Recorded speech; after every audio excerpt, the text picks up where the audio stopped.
Hi Sagittarius, and welcome to your weekly love tarot readings. We are going to take a look at the messages that are coming in for you here in relation to love and romance. As always guys, these readings are general, so please be mindful of that throughout the spread. If you are interested in personalized tarot reading with me, please feel free to inquire. I'm going to list all the information that you will need just below the video here in the show more section. Otherwise, let's go ahead and get started. So these messages here are intended for Sagittarius Ascendant, Sun, Moon, Venus, and Rising.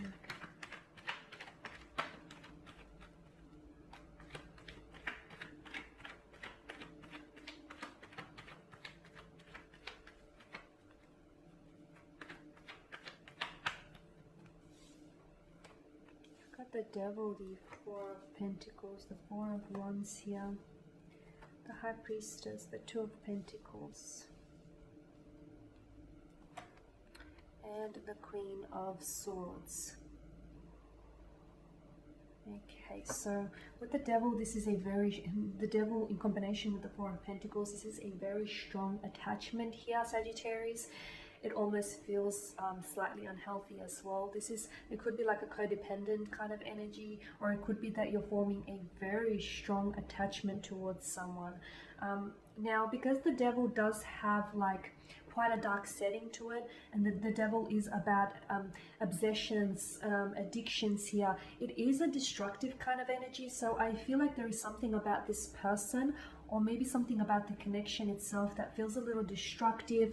It feels like it has a bit of an addictive quality, but it also feels like it's a little toxic or unhealthy. Maybe it's just your obsession with one another, or maybe it's your obsession with this person, or maybe it's the fact that you're feeling so strongly attached to this individual and you can't pull away, even though you know staying with them is not healthy, or you know them indulging in whatever substance that they may be indulging in excessively is not necessarily healthy. So I can see that with the Devil and the Four of Pentacles, there is this very strong attachment here being formed to someone here.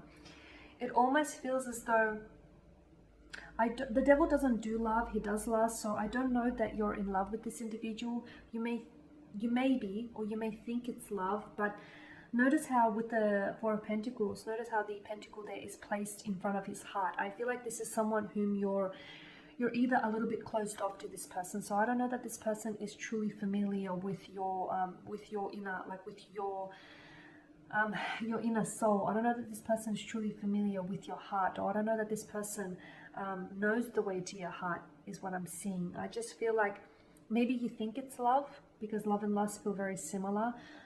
Love it sacrifices, it compromises, lust doesn't. So maybe, maybe you think, because of the similarities in energies, maybe you think it's love, but I just feel like this person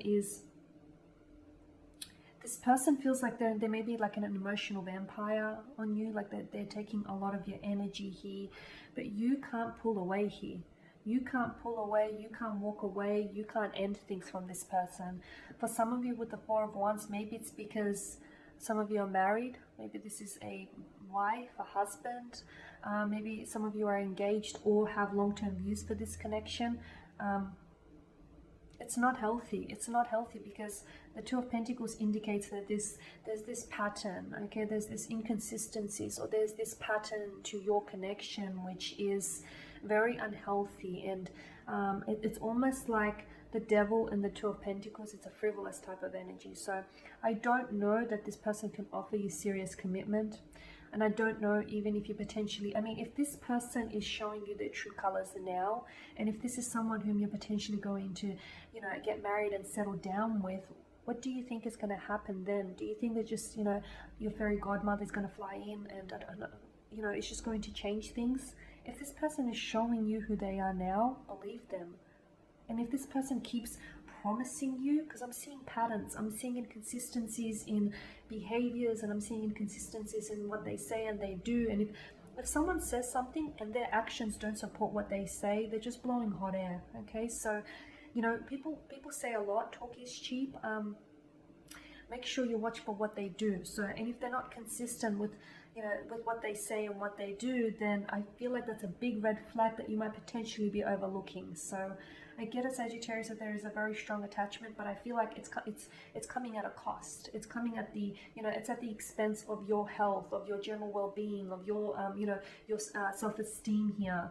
Because staying in such a connection is damaging. It's damaging to your self-esteem. It's damaging to your inner health and well-being here.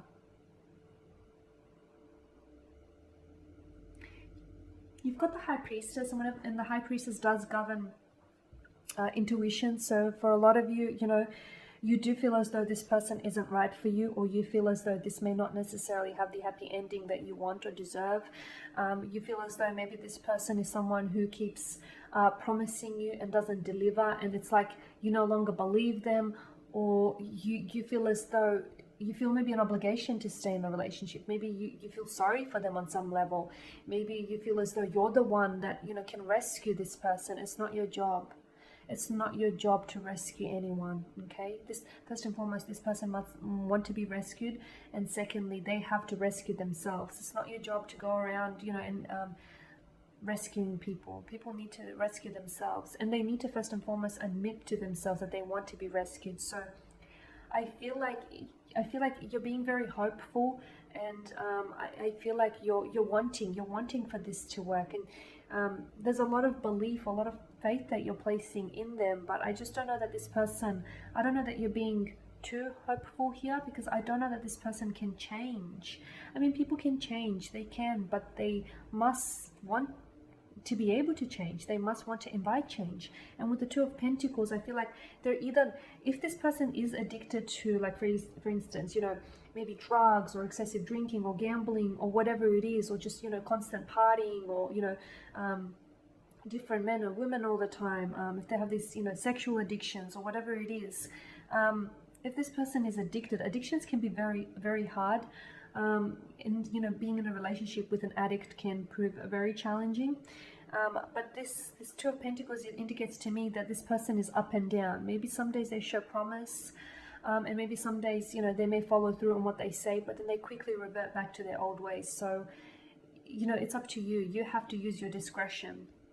You know, this, because I see that this person is not treating something seriously. Either they're not taking their addiction seriously, they don't think it's that bad, they don't think it's an addiction, or they don't think it's causing a hindrance to the connection here. Their toxicity could be that this person is a dominating individual. You know, they try to dominate, or they have this destructive energy. Whatever it is, I feel like they're not taking it really serious, and I feel like they're yeah, their words and their behavior, you know, support this lack of seriousness as well. And it's this inconsistent behavior that's constantly going on. So if a person wants to change, they'll do less talking and more action, and their actions will support their words and what they say. Now, you do have the Queen of Swords, and the Queen of Swords is someone who is, she can be very direct, and as a result, she can come across a little bit cold or emotionally detached. But I feel like, because the Queen of Swords doesn't necessarily, she doesn't deal with emotions, she deals with logic. So I feel like what you need to do is, maybe this strong attachment that you feel, or this enslavement, or this prison that you feel with this person comes down to the fact that, you know, you're a prisoner to your emotions here. Yeah, you feel a very strong attraction or attachment to this person, but at the end of the day, as I've mentioned, at what expense? So right now, I feel like you have to cast your emotions aside, and you have to look at your situation here, Sagittarius, from a logical standpoint. Okay, from, you know, be logical here. Do take a step back and evaluate your situation logically here, because emotions, because I feel like you've been looking at this emotionally for quite some time, and it hasn't gotten you very far. And sometimes emotions can be misleading, right? So I feel like the Queen of Swords here is urging you to take a very logical standpoint. Look at things logically here, okay? And there you have it. Thank you guys for watching and listening. Please show your support by subscribing to this channel, by liking, commenting, perhaps even sharing. I am going to be uploading some more some more tarot love spreads later in the week, so stay tuned. Thank you again for your support, and I'll catch up with you guys then. Bye for now.